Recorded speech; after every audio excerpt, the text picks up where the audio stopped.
Hello, my name is Lisa Alsbrook, and I am from Heartline, Washington. Recently, a year ago, I moved from Hampton Roads, Virginia to Heartline for my husband's new job.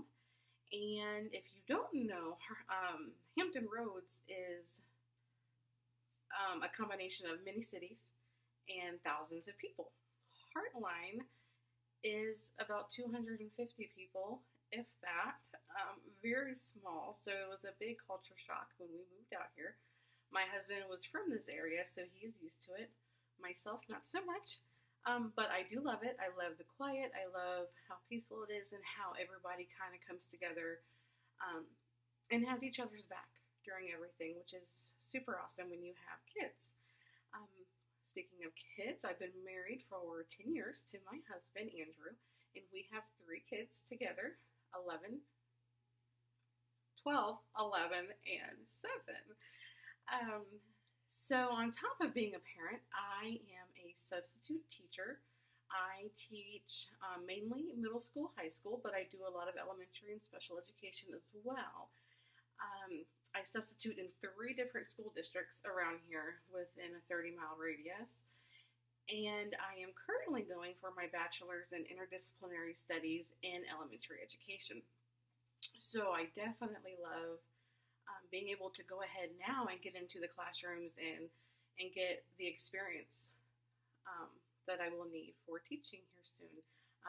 Hopefully, I will be done in about another year if I continue on the course loads that I've been taking, which is very exciting. Now, in going on about a life-changing event, I have had many in my life.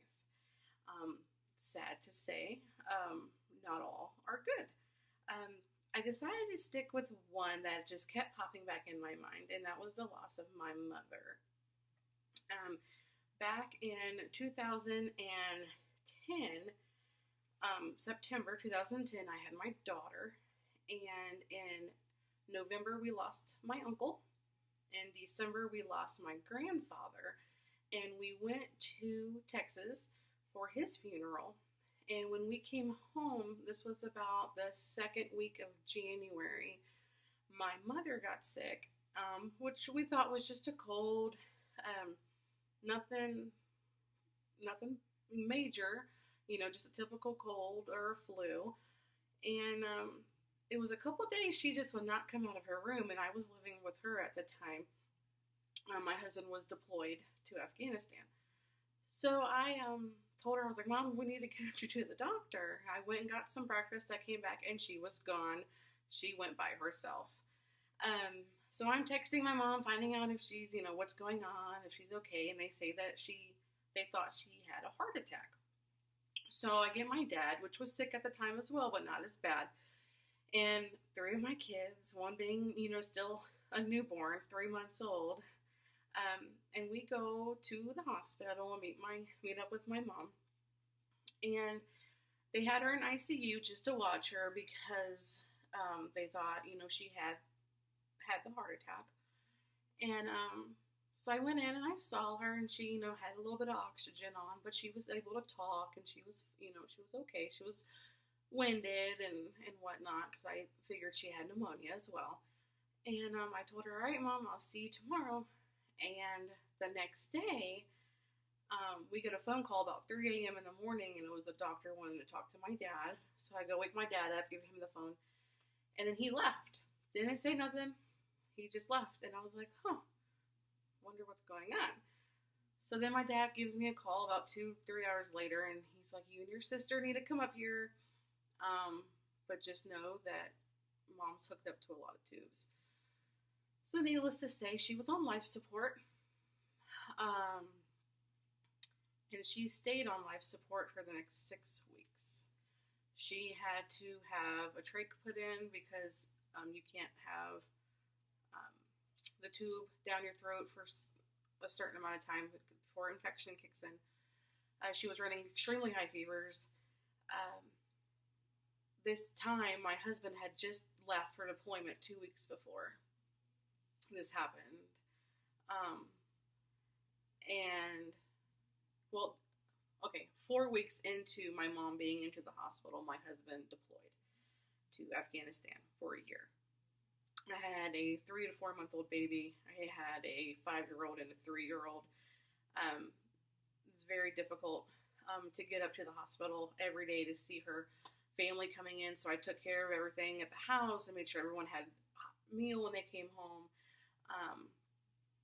And on February 21st, the day before her birthday, we had to take her off of life support. And she passed away within 5 minutes. Had double pneumonia in both of her lungs, had gotten sepsis twice during these 6 weeks. Apparently it was the swine flu that she had gotten. My mother and I were best friends. She passed away a day before her 55th birthday. She was my backbone. And I had divorced previously with my oldest two, and she helped me raise my kids and helped me get back on my feet after being divorced. What I learned from this is that I was not a very good teenager. I was not close to my mom until I moved away when I was 18 to California to be married to the man that I divorced. We became best friends when I moved away, and when I came back home, we were always together.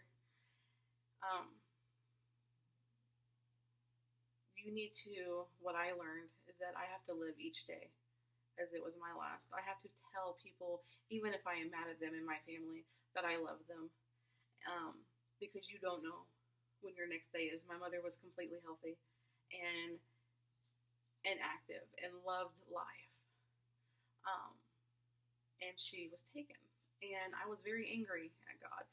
I was not raised in a Christian. I was raised Christian, but I was not raised going to church.